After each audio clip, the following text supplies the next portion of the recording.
Isa pong pinagpalang gabi sa bawat isa. Amen. E pa man Biyernes Santo no rin. Pinagpala ho ba tayo? Amen. Praise the Lord. Siguro po yung ibang mga tao na nakakapanood sa atin, tawin mo din, no? Tingnan niyo mga yan. Masaya pa sila pinagpala, nagugulo na nga sa mundo. Amen. Dahil po ang buhay ng Kristiyano ay masayang tunay. Kapag na kay Kristo ka, kahit po alam po natin na nagtataasan at magtataasan pa. At hindi po alam kung kailan po may hinto yan. Sabi nga ako sa inyo nung mga unang Sabado, papunta na po yan sa kawalan. But we need to pray. Ang sabi po, I think sa Luke 21:28, that we should pray that we may overcome these coming horrors and that we could able to stand sa ating pong Panginoon. Amen?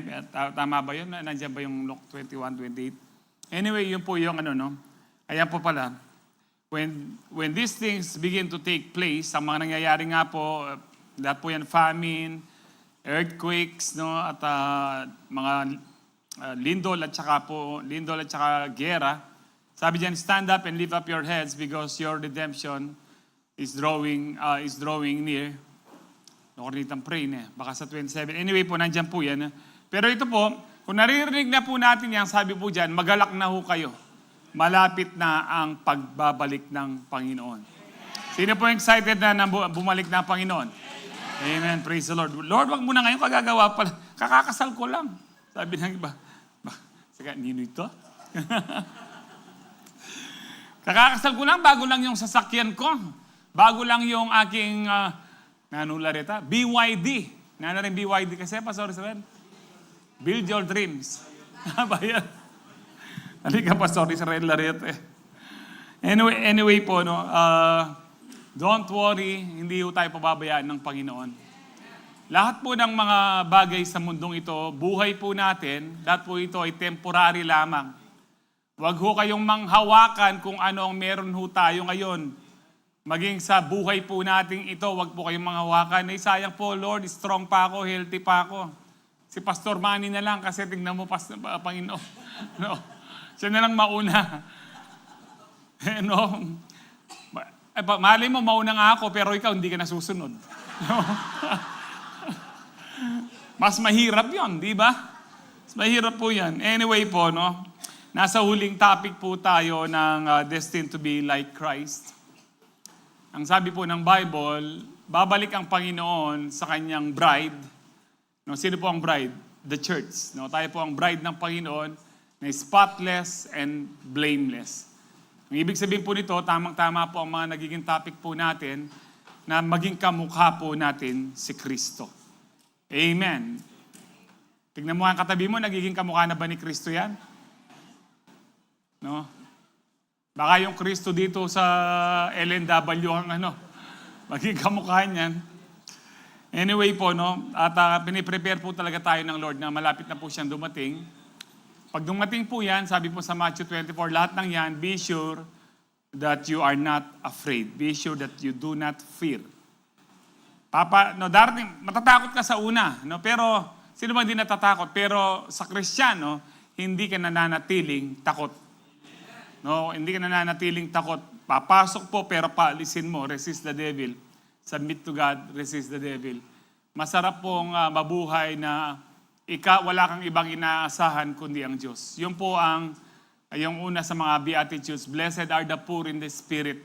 Ang ibig sabihin po ng poor in the spirit, hindi po ito yung kawawa sila sa espiritu. No, yung pong wala silang ibang inaasahan, yun po ibig sabihin ng poor in the spirit. Wala kang ibang inaasahan kundi ang Diyos. Pinagpala ka kapatid kahit na marami kang pera, no, maganda ang buhay mo ngayon, pero wala ka pa ring ibang inaasahan kundi ang Diyos lamang. Amen. Palakpakan po natin ang Lord. Kapag aralan po natin sa mga Sabadong nagdaan po na we need to be like Christ sa kanyang pong pag-ibig, no, kung paano umibig ang Lord, no, hindi ko na po po lahat ito, in His humility, in forgiveness, and just last week po, yung intimacy with God. Kapag ikaw ay intimate sa Panginoon, ano po ang magiging bunga po nito. Kapag ikaw ay intimate sa Lord, siguradong ikaw ay susunod. Amen. Siguradong ikaw ay susunod. Kaya nga po ito yung pag-aaralan po natin, be like Christ in obedience to God.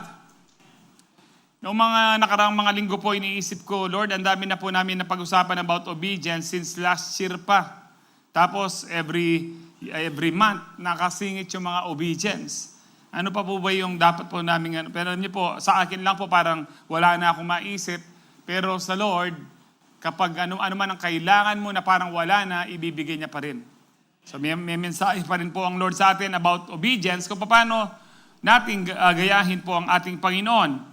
Ang sabi po ng Philippians 2:8, and being found in human form, He humbled Himself by becoming obedient to the point of death, even death on a cross. Let's pray. Our loving Heavenly Father, we just want to praise You, worship You. Lord, glorify Your holy name, O God, na kahit ganito ang nangyayari sa aming bansa, sa buong mundo, Panginoon, nasasabi pa rin po namin, Ikaw ay mabuti. You are good all the time. Grabe po, Panginoon, mabuti ka pa rin sa iyong mga anak. Mabuti ka pa rin, Lord, sa bawat isa po sa amin. Kaya nga po, Lord, nandito po ang bawat isa sa amin, Lord, we are gathered here as one family to glorify You, to thank You, to praise You, to worship You. Lord, for You deserve, O God, You are worthy of praise. You are worthy to be worshipped. And Lord, salamat po, Panginoon. Malakas po kami, wala po kami sa mga badig ng karamdaman, wala kami sa mga bilangguan, wala po kami sa mga nicho. Binibigyan mo pa kami ng buhay at kalakasan upang patuloy po namin kayong paglingkuran saan man po kami naroon. Kaya nga po sa gabing ito, we allow You, Holy Spirit, Lord, open the eyes of our understanding, Lord, that we may receive, Lord, the full blessings from Your word. At talagang tunay nga po kaming makasunod na nagmumula sa aming mga puso katulad ng aming Panginoong Jesucristo. Thank You, Holy Spirit. Touch each and every one of us, Lord. Ang bawat isa, mga naka-online, first-timers, sino man po, Panginoon, sa amin, Lord, huwag niyo pong hayaan na matapos ang gawaing ito na hindi mo kami minsan pa pinuspos ng iyong Espiritu. And as I declare Your word, I declare healing, deliverance, and salvation in Jesus' name sa gabi pong ito. To You be all the glory, Father God. In Jesus' name we pray. Amen. Palakpakan po natin ang Lord. Si Kristo po ay tunay na nagkatawang tao. Hinubad niya, kung babasahin niyo po itong Philippians 2, sinabi po dyan, hinubad niya ang kanyang pagka-Diyos. Ibig sabihin po yung kanyang omnipotent, yung pagiging all-powerful niya, omniscient niya, tinanggal niya po yon. At totoong tunay na tao po siya, according po sa Isaiah chapter 7,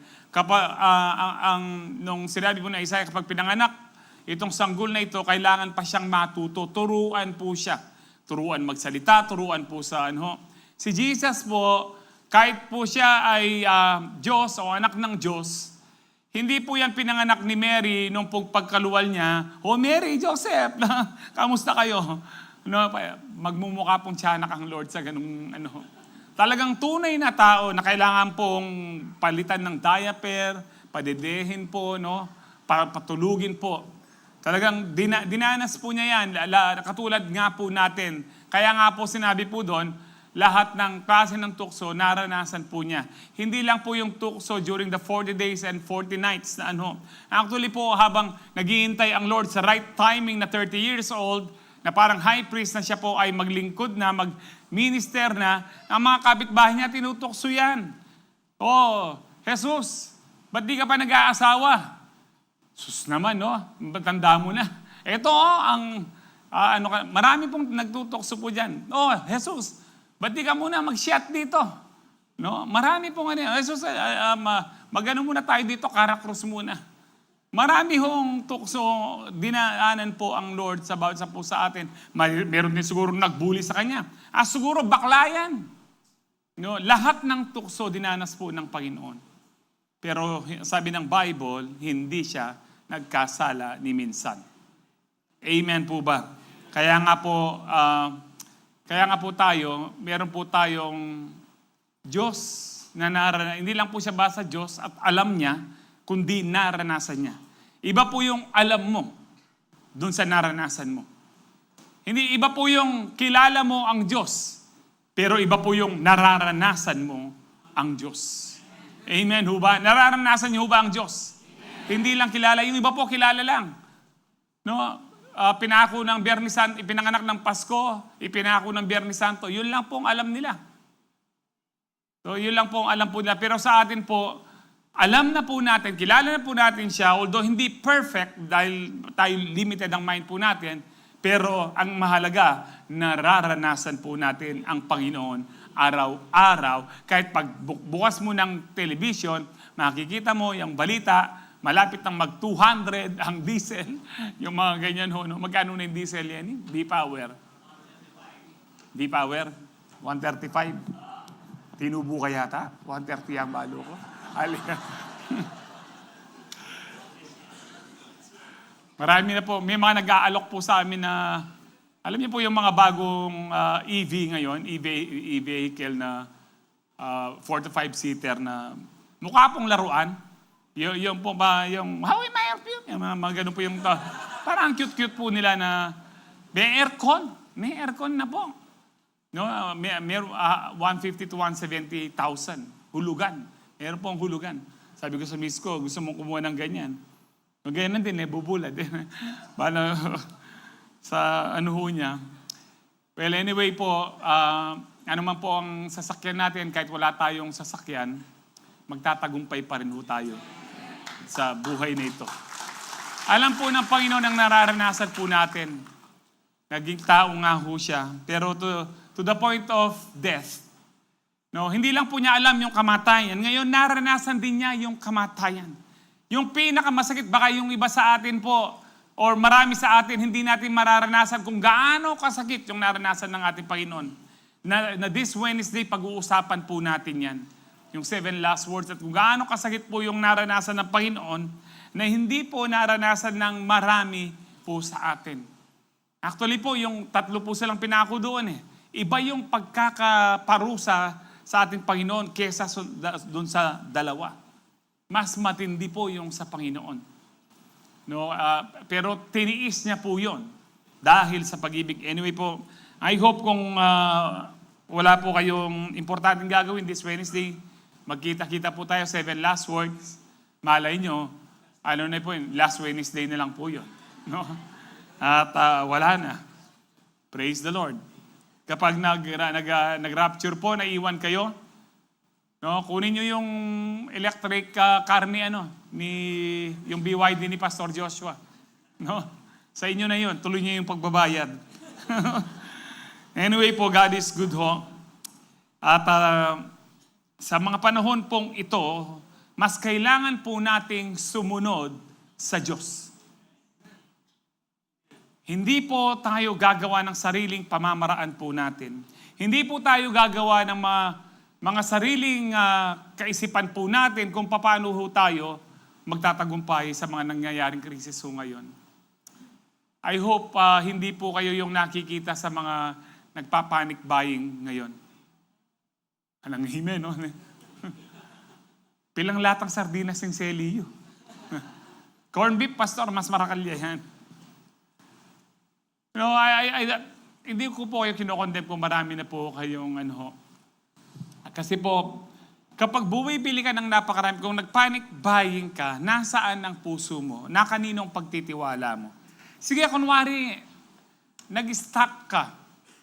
Hanggang kailan ba yung pwede mong i-stock? No, sabihin natin, kaya mo bang bumili ng 1 year na supply? Siguro yung iba sa atin, kaya. O pagkatapos nun, babalik ka sa Panginoon dahil wala na? No? Di ba nakakahiya? Lord, balik na ako sa iyo na ako magtitiwala kasi wala na eh. Pag meron na naman, hindi ka na naman magtitiwala sa Lord.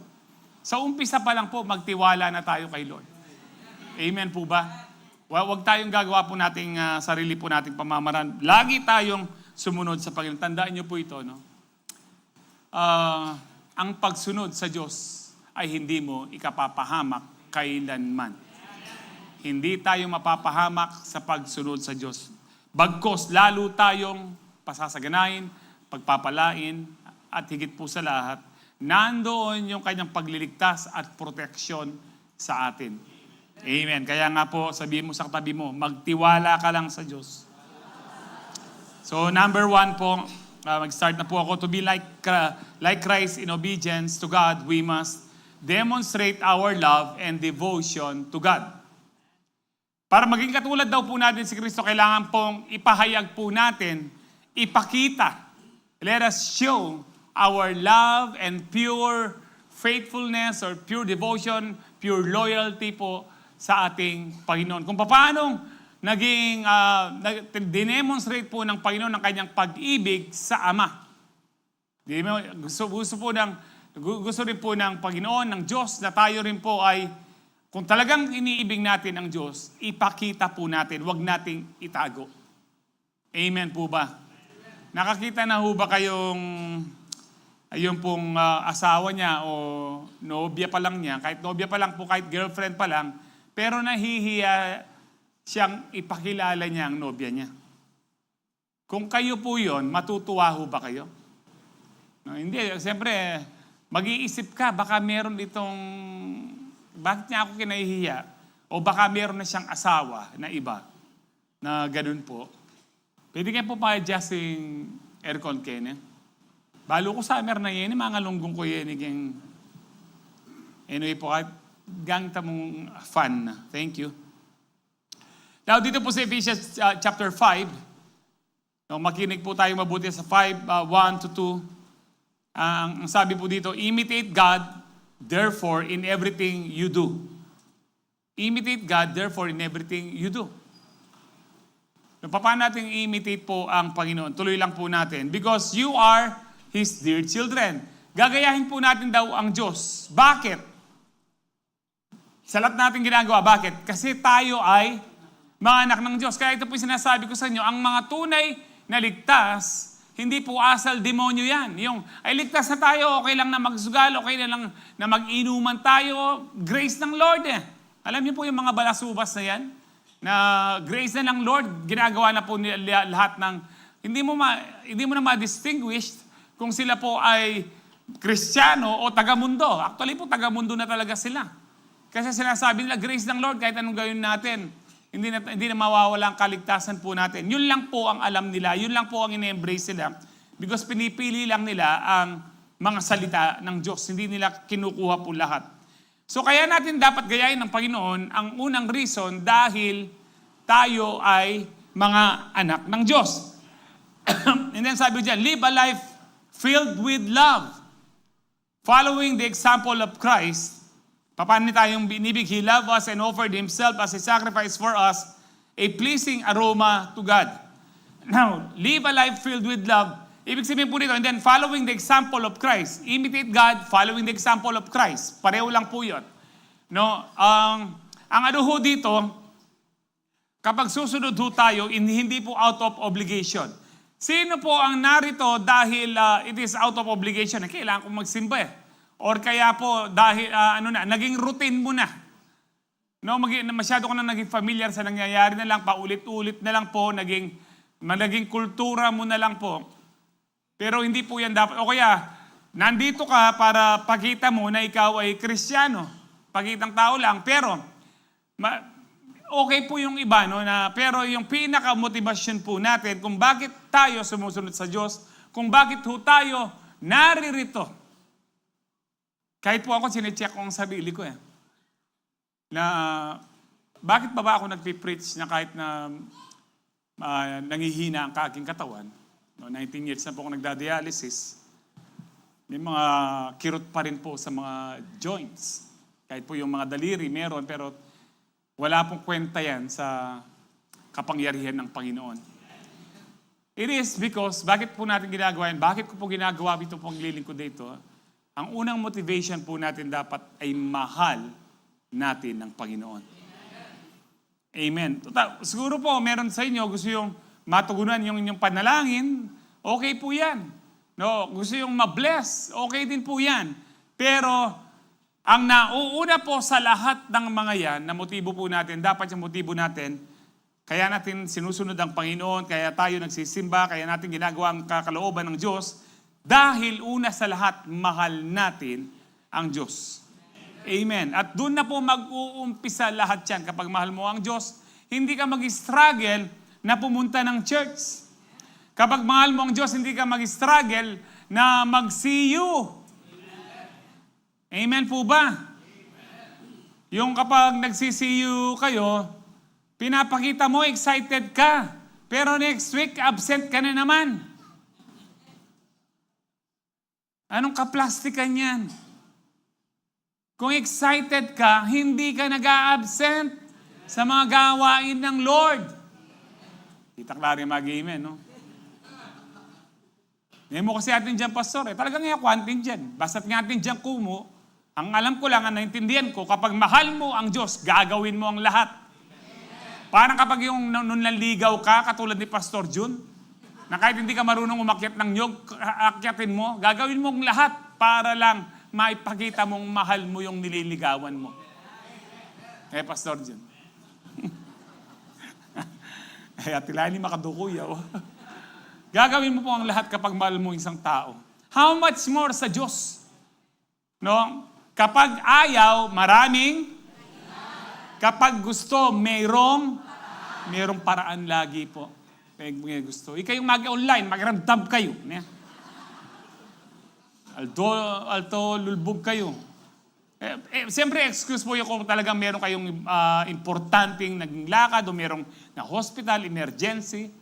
Alam na naman po yung sarili nyo eh. Hindi naman kayo masasaktan sa sinasabi kong ito kung hindi po kayo yon. Ngayon, kung nasaktan kayo, hindi magbago kayo. Amen. Ganun lang po kasimple yun. Huwag yung magalit kayo sa akin. Kasi pag nagalit kayo sa akin, no, meron kayong unforgiveness, saan kayo? No? Barbecue. So, live a life filled with love. Na mabuhay po tayo ng punong-puno ng pag-ibig habang yung example ni Kristo ay ginagaya po natin. Ano po yung example po niya, no? He loved us at binigay po niya ang kanyang, namatay po siya sa krus. Ito po yung isa-celebrate po natin. Beginning tomorrow, no? Beginning tomorrow po, Holy Week na, Palm Sunday. So, dito naman po sa John 15, 9 to 11. I have loved you even as the Father has loved me.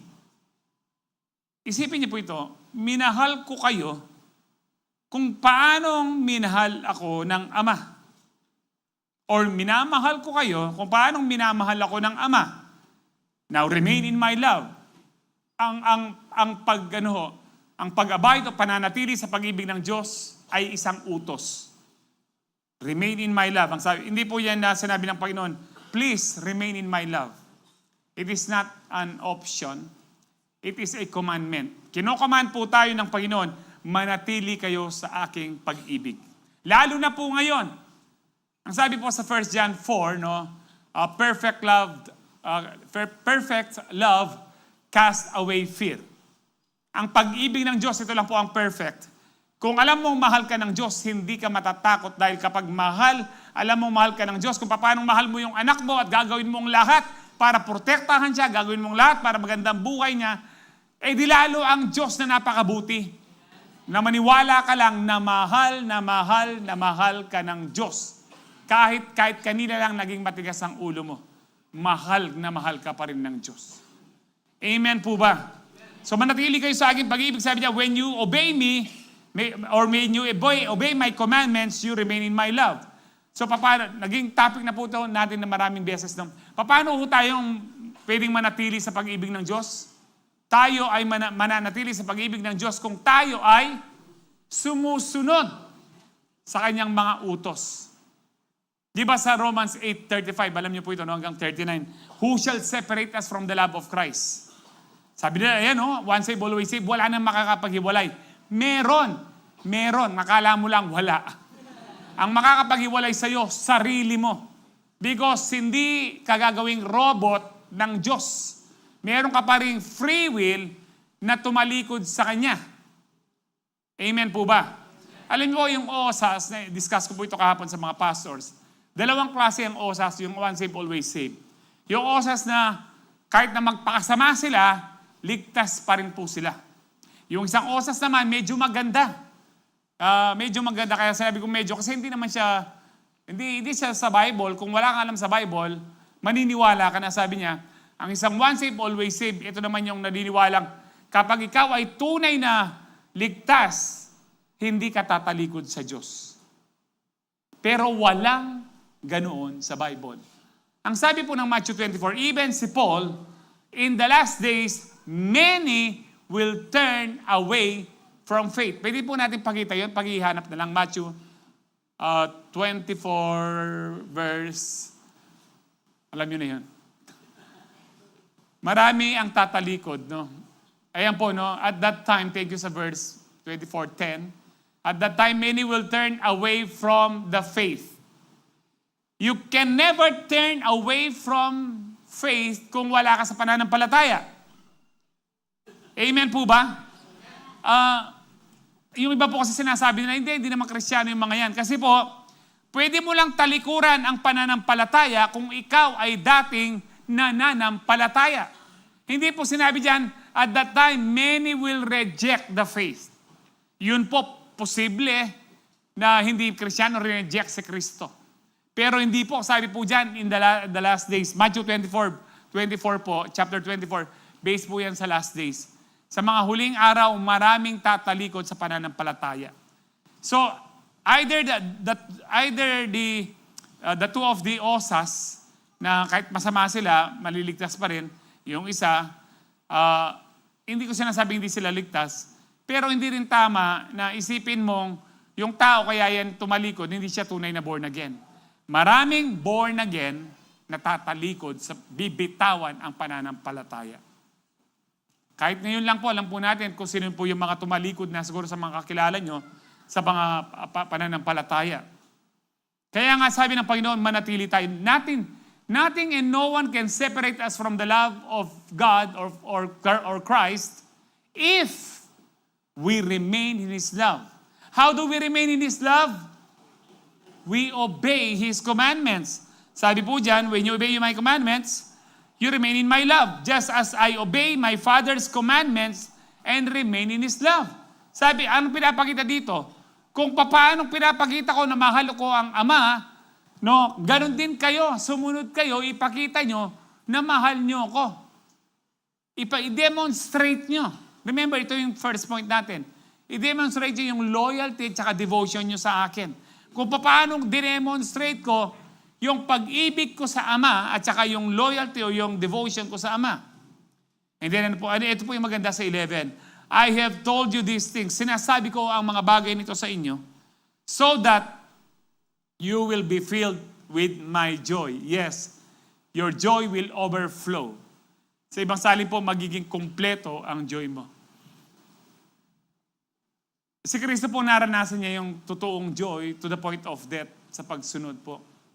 Di ba po sa, Hebrews 12:2, yung pong napagtagumpayan po niya yung kahiyan sa krus because of the joy awaiting Him.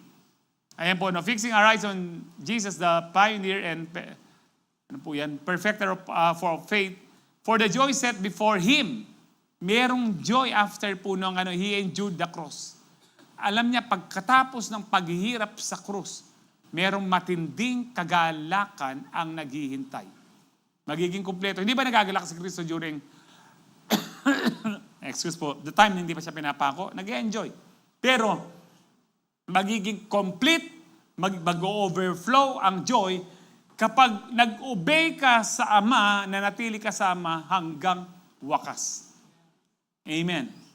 Kaya nga po yung mga tumalikod, sayang nga. Pero pwede po silang bumalik, katulad ng prodigal son. Yun, another example po yun. No, totoong anak ng Ama, pero tumalikod. Palagay nyo, tumalikod siya, ligtas siya? Hindi po. Kaya kailangan siyang magbalik, magrepent sa Ama. Kaya mali pa rin po yung pangalawang osas, although maganda.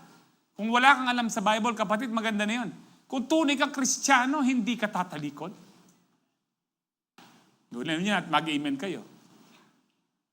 Pero walang ganun sa Bible. May mga Kristiyanong tatalikod pa rin. Amen.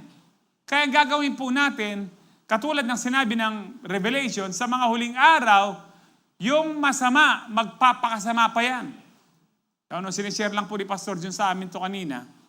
Yung pong banal, magpapatuloy na magiging banal.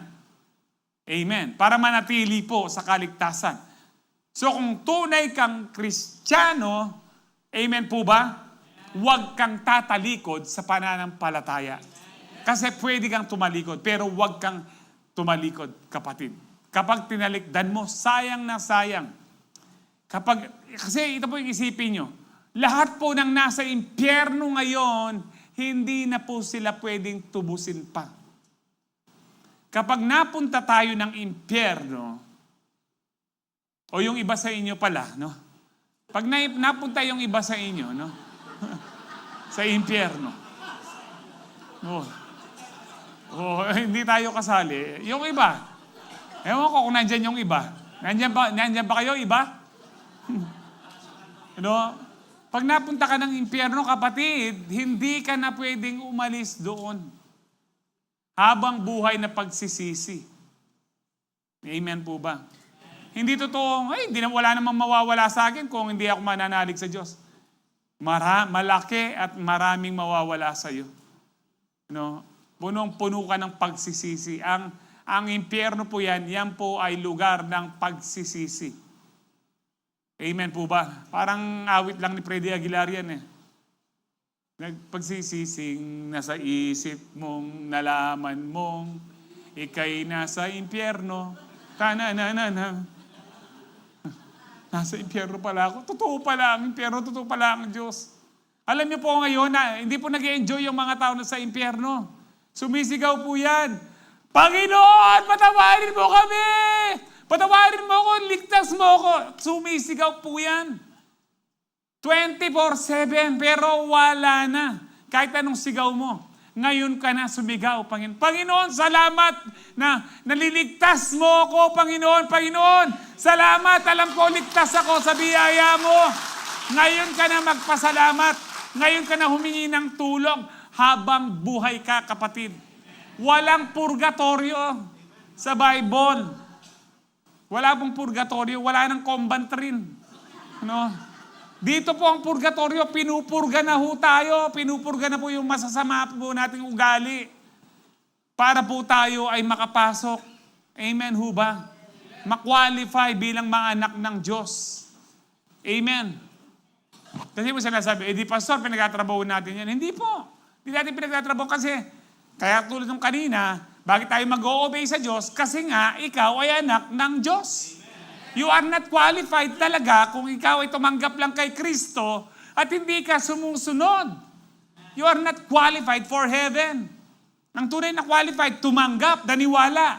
Oo, pero ngayon, i-demonstrate mo. Ipakita mo na ikaw ay sa Diyos. Ipakita mo na ikaw ay Kristiyano. Ipakita mo na ikaw ay tunay na anak ng Diyos na handang mamatay hanggang sa pagdating niya. Amen. Yan po ang tunay, yan po yung sinasabi ng Lord na para mag-overflow po yung joy po natin. Na kahit po may mga kapigatian tayo, may mga kirot sa atin po, meron pa rin tayong kagalakan dahil alam nating pansamantala lang ang buhay dito sa mundo at malapit na magwakas ang mundong ito. Mas malapit pa sa iniisip mo, kapatid. Marami tayong plano, nagpaplano pa rin. Hindi po mali na hindi magplano.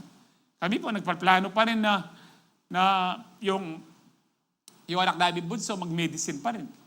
Pero mas tinatanggap po namin na mas maganda dumating na ang Lord kahit hindi siya maging doktor. Alam niyo po yung gano'n? Kahit hindi ka makapag-asawa, mga single. True? Ulitin ko, kahit hindi ka makapag-asawa, mga single, mapunta ka lang sa presensya ng tunay na asawa po natin, walang iba kundi ang Panginoon. Amen po ba? Hindi yung mapunta tayo ng impyerno. So mahalaga po habang buhay po tayo, i-demonstrate po natin. Hindi ba maganda pong pinapakilala ka na, oy, ito yung asawa ko, ito yung girlfriend ko. Kesa doon sinama ka, tapos hindi ka pinakilala. Nangyari na ho ba sa inyo yun?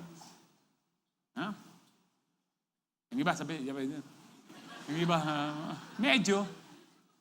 Ibig sabihin po yan, hindi ka talaga mahal. Kapag mahal mo, agad mong pinapakilala. Alam niyo po ako, kahit po sa family, kung saan kami, pag pumunta kami sa mga kamag-anakan, yung tatay po namin, agad po kami pinapakilala, ay anak ko pala, si Claude ka. Magmano ka. Pinapakilala ka agad. Alam mo kung anak ka, tapos hindi ka pinapakilala ng ama mo, ano kaya yung mangyayari sa'yo? O pinsan mo yan, yung ganun. Ang aming mga magulang, lagi pong ginagawa yan. Ito pala yung anak ko, ito pala yung yan, pinsan mo yan. O yan, tito mo yan, magmano ka. Anak no, anak ko siya, ganun. Pinagmamalaki ka dahil mahal ka niya. Amen. Kung mahal mo ang Panginoon, may pagmamalaki mo siya, kapatid. Tandaan niyo ito, kung kahihiyain niyo ako, sabi ng Panginoon dito sa lupa, sa harapan ng aking ama at ng maraming anghel, ikahihiya ko rin kayo. Yung nandun ka na sa langit, Lord, di ba tinanggap kita? Pero kinaya mo siya. Sabi ng Lord, hindi ka makakilala. No? Kinahiya kita. No? Di ba napakasakit nun? Tumanggap ka na, napaka-active mo sa ministry, napaka-active mo sa church. And yet, nung namatay ka, you just found out na hindi ka pala kakilala ng Panginoon. No? Ito po yung mga pinag-aaralan po natin na yung hindi lahat ng tumatawag ng Lord, Lord sa akin ay makakapasok sa langit. Only those who do the will of the Father. Amen. I think last week, wala natin na pag-aralan po yun. No? Anyway po, so being like Christ means showing love for God through obedience. Kung gusto natin maging kamukha si Kristo, ipakita mo natin ang pag-ibig natin sa Diyos sa pagsunod po natin. John 14:31. But I will do what the Father requires of me, so that the world will know that I love the Father. Sabi po dyan, no? Gagawin ko ang pinapagawa ng Ama para malaman ng mundo. Tingnan niyo po ito. No, gustong malaman ng Panginoon, gustong malaman, pinapaalam po ng Panginoon sa mundo na mahal niya ang Ama. Gagawin ko ang lahat ng pinapagawa ng Ama sa akin upang malaman ng mundo na mahal ko ang Ama. Kayo ho ba? Handa po ba niyong gawin ang lahat ng pinapagawa ng Diyos sa inyo? Para ipakita niyo yung pag-ibig niyo sa Diyos. Ito po si Lord, talaga pong publicly, no? Hindi po yan wala pong secret, wala pong secret Christian. Uy, born again ka pala, magating ka keng Calvary. Ay, secret mo. Ay, panyab yan. Wala pong ganun. Ay, born again ka pa. Yung iba naman, uy, nakita ka sa Calvary, born again ka pala, no? Ay, hindi, napadaan lang ako doon, kanya. Dahil may CR sa labas, naki-CR ako. Kailangan po ang ating po pagsunod sa Panginoon, pag-ibig po natin. Ito po ay meron tayong public testimony na nakikita si Kristo sa atin. Pinapakita natin na tayo ay Kristiyano. Hindi ho ba? Kasi yung iba po, nahihiya pong, ewan ko po, sino po sa inyo yung, ako po kasi walang sticker sa sa kotse, yung mga Christian, Si Pastor Ron, matindi po yun sa kanya. Dahil raise po yung niya. Raise. Nilagyan niya ng P, tsaka God. Praise God. No? O, tingnan niyo po yung bagong sasakyan ni Pastor Ron. Hindi na po siya raise ngayon. Praise God na po. No, ito po yung mga Kristiyano na kahit magsuot ka ng t-shirt about Jesus, katulad po ng mga t-shirts po natin, hindi ka dapat nahihiya. Hindi yung, makarinig yung church kaya mo ko yun. Baka malaman nilang Kristiyano ako. Dapat lang! Dapat lang na malaman nilang Kristiyano ka. Na ipagmalaki mo yung pag-ibig mo sa Diyos. Amen po ba? So, kaya nga po, we need to show the world. Amen. We need to show the world that we love God by doing His will publicly. Ano bang kalooban ng Diyos gawin mo? Kahit ikaw na lang yung gumagawa ng matino. Katulad ni Kristo, ikaw na lang si Kristo po, siya na lang po yung mag-isa na ginawa yung kalooban ng Ama. Alam niyo ho ba yun? Iniwan siya. His disciples deserted Him. Bagamat si Peter, he was the only one, he followed Him na medyo may konting kalayuan lang distansya. Pinapakita. Kaya nga po nung Nung anong tinatwa po niya ang Panginoon, nung 3 beses nang tumilaok yung manok, napatingin ng Panginoon sa kanya, hindi ho ba? And then, naalala ni Peter, napakasama ko. And then Peter wept bitterly. Umiyak po siya ng napakapait. Ibig sabihin, pinagsisisihan niya, bakit niya ikinahiya ang Panginoon? Bakit siya natakot na sabihin nilang, ikaw din ay kasama ni Kristo? Kapatid, huwag kang matakot. Pakilala mo na ikaw ay kay Kristo, ikaw ay anak ng Diyos, ikaw ay born again. Amen po ba? Number 2, to be like Christ in obedience to God, we must fulfill our divine mission. Ano ang divine mission natin? To save mankind. Iligtas ang sangkatauhan. Ibig sabihin ba nito tayo ang Savior? Hindi po. Kahit si Paul sinasabi niya, sa mga Hudyo, nagiging under the law ako, nagiging parang Hudyo ako to save them. Si Paul ba ang Savior? Hindi po. May mga pilosopong ganyan. No, hindi, pupunta ko, may mga ganyan po kasi kung minsan, pupunta ako sa probinsya namin, kailangan kong iligtas ang aking pamilya. Hoy, mali ka, hindi naman ikaw tagapagligtas. Pero ang totoo nun, alam natin ang ibig niyang sabihin, ipakilala si Kristo. Kasi si Paul sabi niya, sa mga pagano naman, nagiging Gentile ako, kung kumakain sila ng baboy, kakain din ako ng baboy, no, para maligtas ko lang silang, sabi po. So ikaw, pwede mong maligtas ang pamilya mo. Papaano? Pwede kang maging tagapagligtas ng pamilya mo. Papaano? Ipakilala mo si Kristo. Amen. Pero it doesn't mean na ikaw ang superhero talaga. Pero pwede mo silang iligtas. Maging instrumento ka ng, ibig sabihin po nito, instrumento ka ng kaligtasan. Lahat tayo, ang divine mission po natin ay maging instrumento ng kaligtasan na natamo po natin sa ating Panginoon. Nung katulad po ng Panginoon po, ang kanya pong talagang finulfill po niya. Ibig sabihin po ng fulfill, tinapos niya. Dapat tapusin din po natin. Hindi yung, matagal na ako, matanda na ako, marami na rin ako nadala sa Panginoon. Hanggat buhay ka, kailangan mong i-fulfill yung iyong divine mission. Ano yung divine mission po mo, kapatid?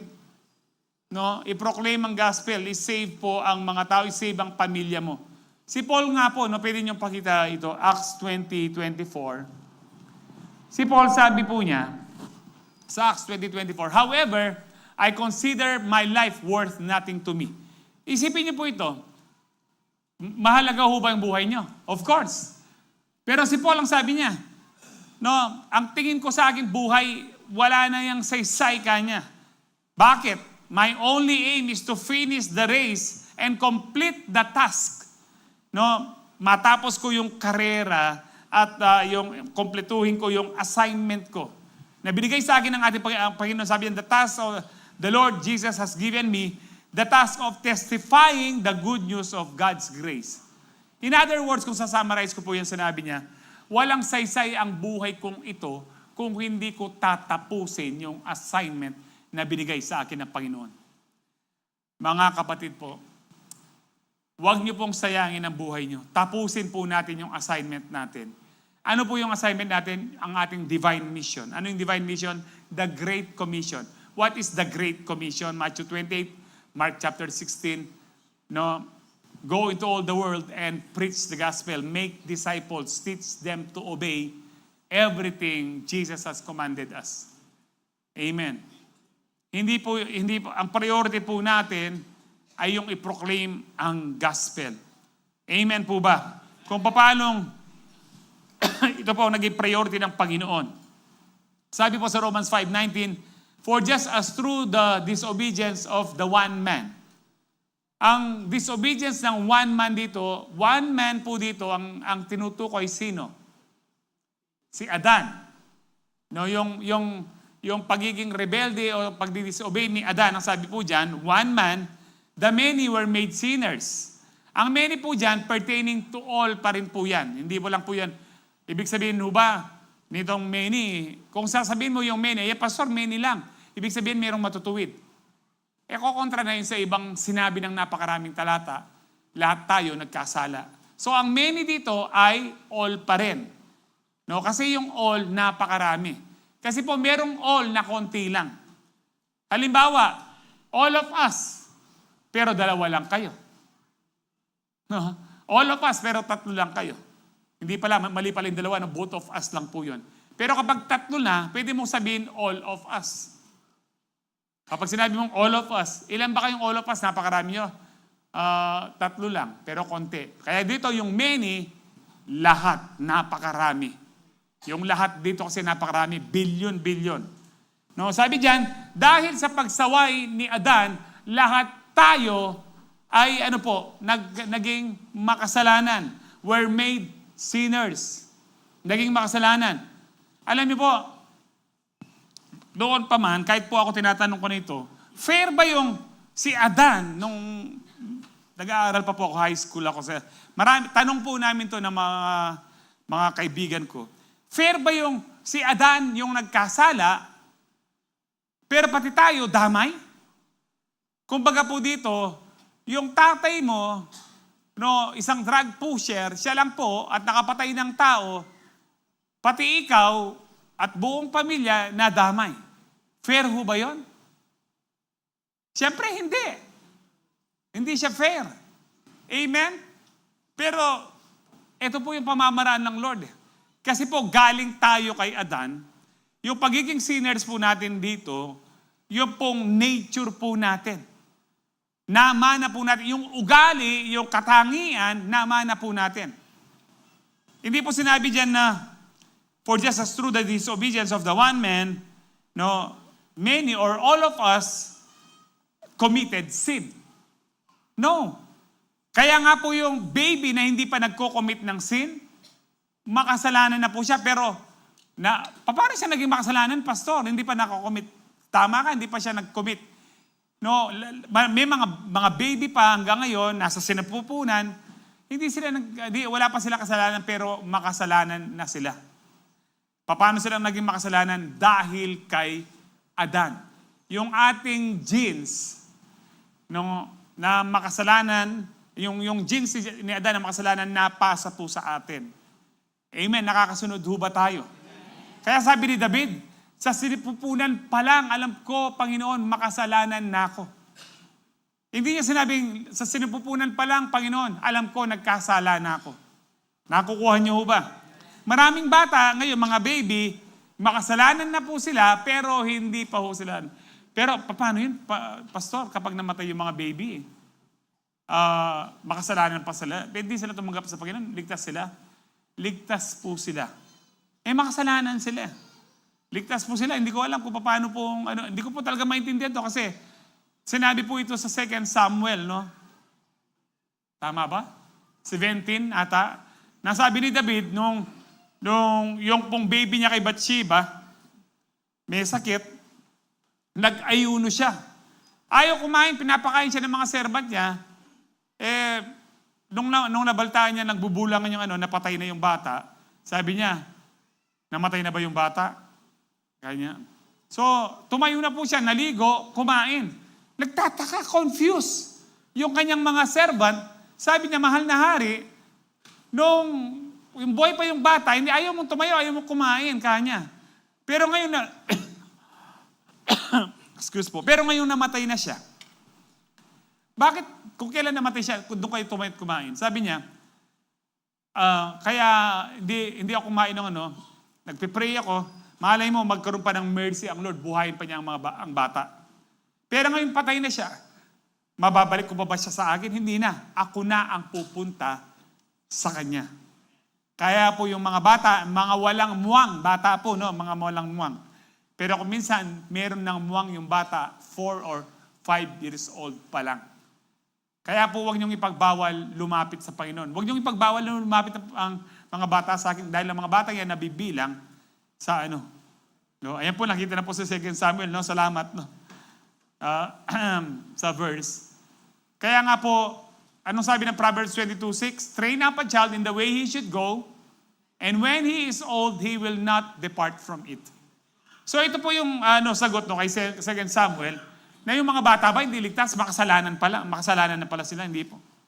Makasalanan sila pero they never committed sin. Kaya po sila sa kanilang pagkaka-inosente, mananatili ba silang baby sa langit? No, mapapahaba na tayo niyan. Mag-attempt na lang po kayong depth para malaman nyo pati yung aso nyo nasa langit pala. No. Now, so it's parang unfair po. No? Parang unfair po yung si Adan na nagkasala, pati tayo damay, naging makasalanan tayo. No? Pero ito po ang susunod. Kailangan merong kasunod para hindi yung sabing unfair ang Diyos. Pinutol ko lang po para yung pong kaisipan po natin na baka meron para sa atin na unfair ang Diyos para sa inyo. Ito po. So also, through the obedience of the one man, Jesus Christ. Ang one man dito si Jesus Christ, the many will be made righteous. Ito, naging makasalanan ka kapatid, kahit nung nasa sinapupunan pa lang, dahil kay Adan. Parang unfair. Pero, dahil sa kamatayan ni Kristo, ikaw ngayon ay matuwid. Hindi dahil sa'yo, dahil sa kanyang paghihirap, dahil sa kanyang kamatayan. Fair na ba? Amen. Fair na fair, sobra pa. Amen? Kasi kahit hindi ka madamay, halimbawa, kunwari hindi tayo damay kay Adan, nandun pa rin tayo, magkakasala at magkakasala ka pa rin.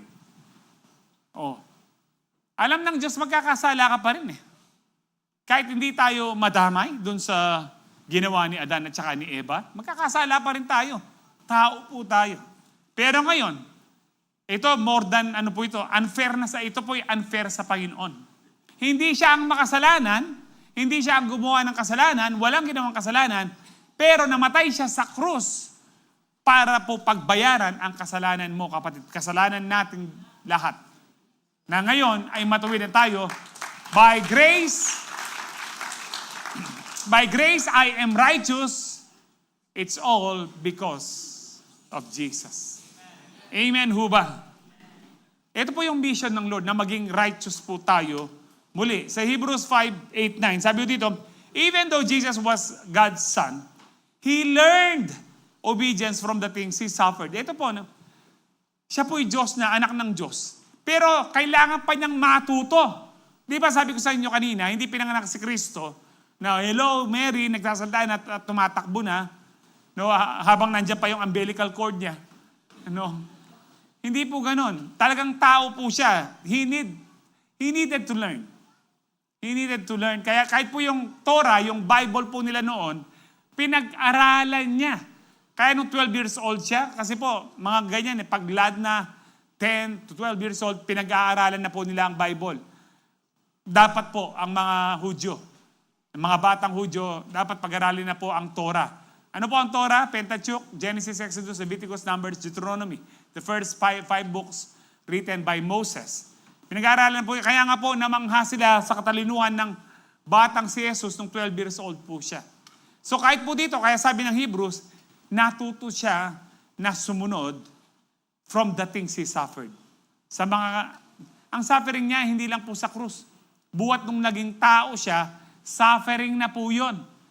Isipin niyo po sa langit, wala pong mabaho, wala pupo, wala hong Bababa siya dito, na nakahiga sa, hindi po sa malambot na sailem bed, sa sabsaban na bato na binutas, doon po sumasabsab ang suffering na po yun.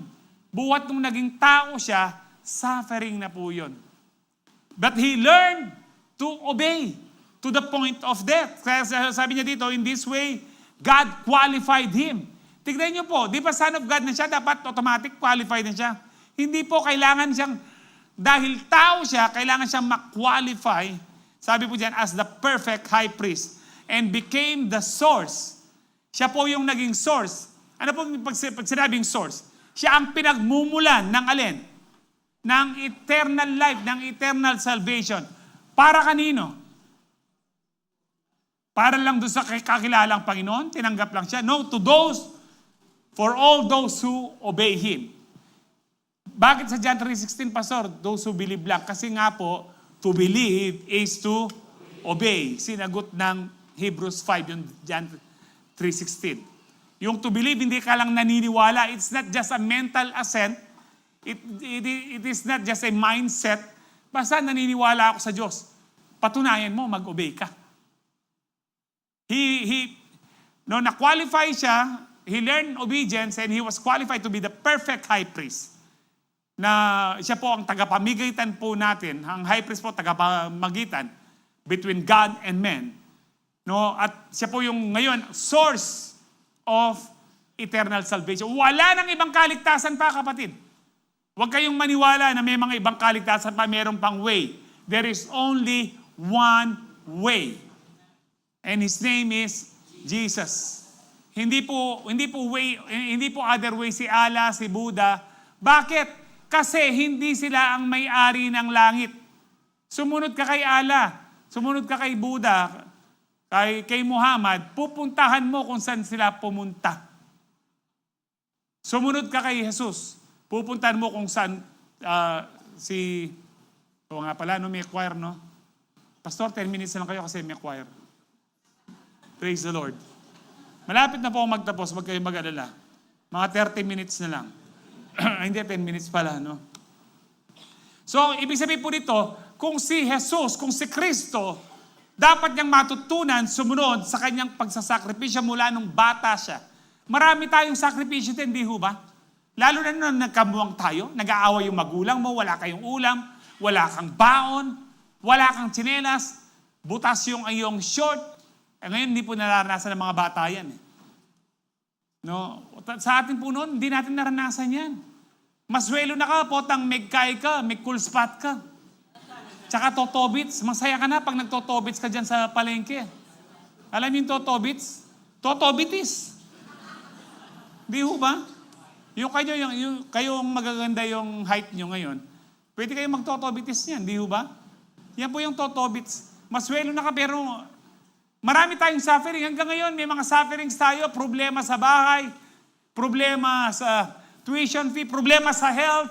Mga sufferings po natin. But you need to learn to obey God amidst of problem, amidst of crisis. You need to learn. Matuto ka, kapatid, na sumunod sa Diyos. Kung si Kristo, kailangan niyang matuto from the things He suffered until the point of death.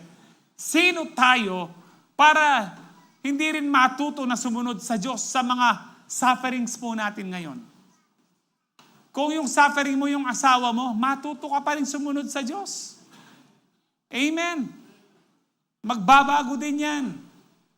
Amen po ba? Alam niyo po kasi ngayon, naalala ko lang, kahit 10 minutes na ako, no?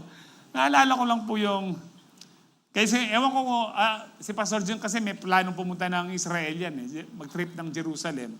Sigurong trip yan eh, Koy? Wala kasi lumilipad na aeroplano eh. Pero minsan po sa mga Amerikano po, nag-field trip po yan, nag-trip po sa Israel, sa Jerusalem. Kasama yung asawa po niya, yung babae po, to make the long story short, yung babae po namatay sa Jerusalem. And then, pinrases po, sabi po niya, ano pong gusto nyo? Iuwi po yung bangkay ng asawa nyo, kaya lang, gagastos po kayo ng libu-libong dolyar. Siguro $3,000 to $5,000 or more. Pero dito po, baka bibigyan po namin kayo ng libigan, baka po mataas na ang $100, sabi po niya. Sabi niya, alam mo, kanya, pauwi mo na lang, gusto kong uwi yung, hindi, ang tawag dito, uuwi ko ang asawa ko, sabi niya. Kahit na mahal pa, kahit magkano kanya. Kasi may nabalitaan ako noon, nung namatay, nung ikatlong araw, nabuhay kanya. So uuwi ko yung asawa ko, ayoko manatili siya dito kanya. Ibig sabihin, ayaw na niya mabuhay yung asawa niya. Dahil nabalitaan niya, nabuhay si Kristo. Amen.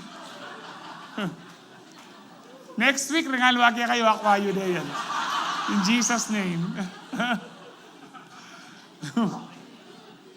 Luke 19:10, for the Son of Man came to seek and save the lost.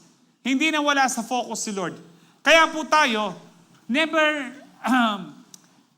be defocused or madistract. Opo, kung teacher ka, hindi ka lang teacher. Ikaw ay ambassador. Ikaw ay ambassador ng langit na ipakilala mo si Kristo. To seek and save the lost. Kung engineer ka, architect ka, anuman po ang trabaho mo, no, mas sigit po yung trabaho natin na tayong lahat ay ambassador ng langit, ambassador ni Kristo, na ipakilala po natin ang kaligtasan, we need to fulfill our divine mission as an ambassador or as ambassadors for Christ. Amen po ba? Sabihin mo sa katabi mo, ambassador ka. Number 3, to be like Christ in obedience to God, we must live our lives as Jesus did. Matindi po ito. Kailangan po, Pastor, bakit ang hirap niyan? Mabuhay tayo kamukha ni Kristo? Yung pagiging mabuhay, hindi po yung hanggang sa pagpapako sa krus, no? Baka mamali niyo po ako. Nasa Bible ba yan, Pastor? Opo, nasa Bible po ito. May mga verses po tayo. Na sinasabi po sa Bible, katulad po dito sa 1 John 2:6. Jesus did. Sabi diyan, those who say they live in God should live their lives as Jesus did. Yung sinasabi mo nabubuhay ka sa Diyos, kailangan mamuhay ka kung paanong nabuhay si Kristo. Paanong nabuhay si Kristo po? Marami po, minahal niya yung mga tao, nagpatawad siya. Pero higit sa lahat yung summary, nabuhay siyang sumusunod. He learned obedience from the things He suffered. Mabuhay po tayo katulad ni Kristo. By being obedient to God. Amen po ba? Ayan po yung so totoo po na kailangan nating mabuhay katulad ni Kristo. Kaya talagang gusto ng Panginoon maging katulad natin siya. 1 Peter 2:21. To this you were called because Christ suffered for you, leaving you an example that you should follow in His steps. Tinawag ka, sabi po dito, no? Dahil si Kristo ay nagsuffer, namatay para sa iyo. And ito ay iniiwan niya sa atin upang maging halimbawa po siya, si Kristo sa atin, na tayo po'y sumunod sa kanyang naging hakbang dito sa mundo. Ano po yung naging hakbang niya? Yung pong masunod ang kalooban ng Diyos. Kahapon po, meron po akong reveal sa council, sa pastors and elders, tsaka yung mga naka-full-time, sa amin pong CU, na alam niyo ho ba, yung number 1 purpose ng Lord, bakit siya ipinako sa krus? Baka magulat po kayo dito. Yung number 1 goal niya, palagay niyo ano po? Para po mamatay para sa atin? Hindi po number 1 yan. Marami po, siguro po nagulat kayo. Ang number 1, bakit po namatay sa krus si Kristo?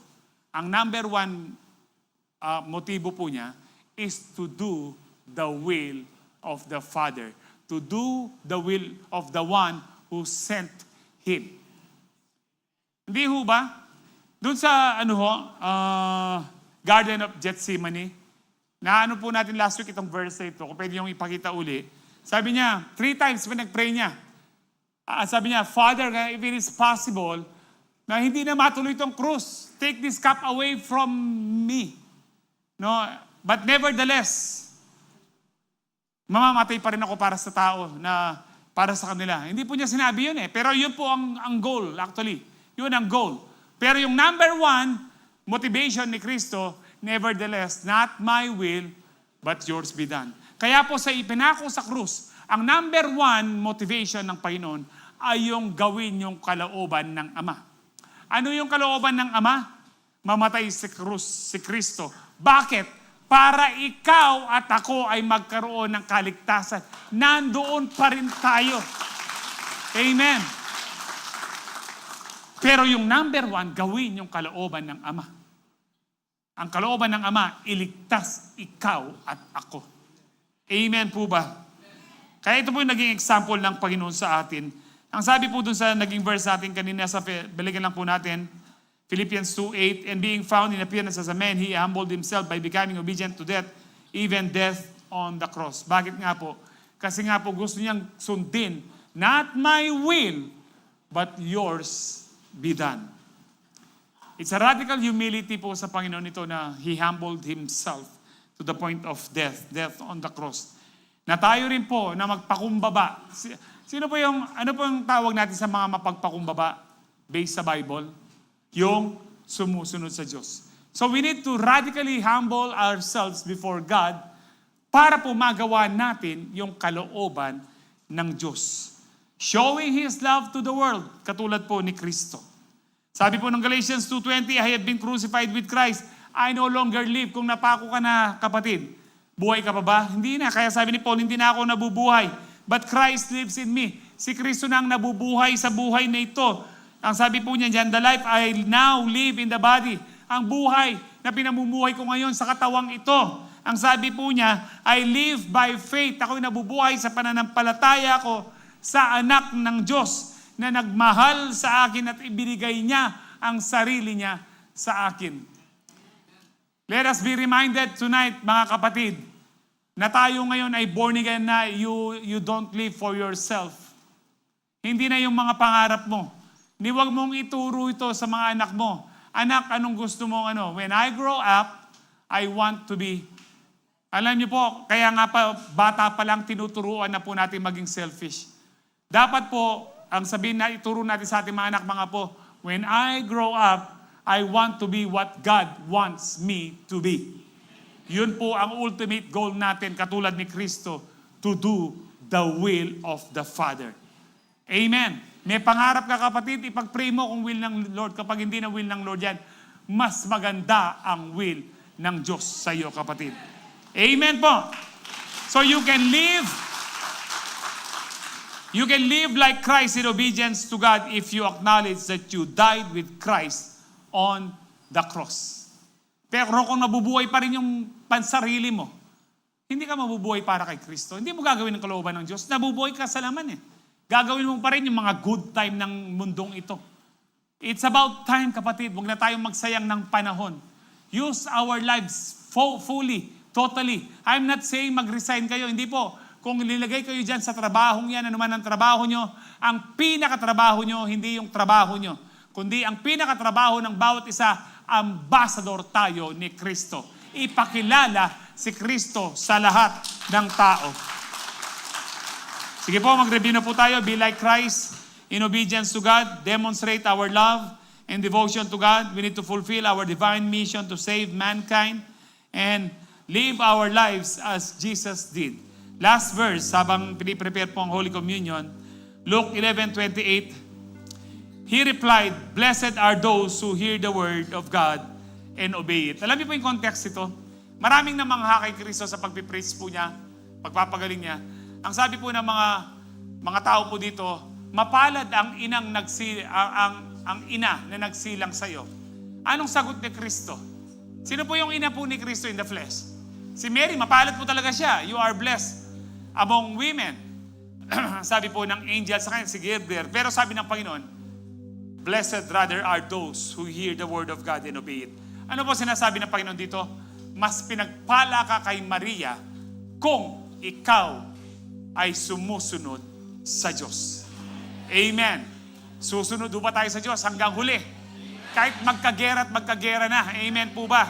Susunod pa rin tayo sa Diyos. Amen. Palakpakan po natin ng Lord. Tayo po lahat ay tumayo. Hallelujah.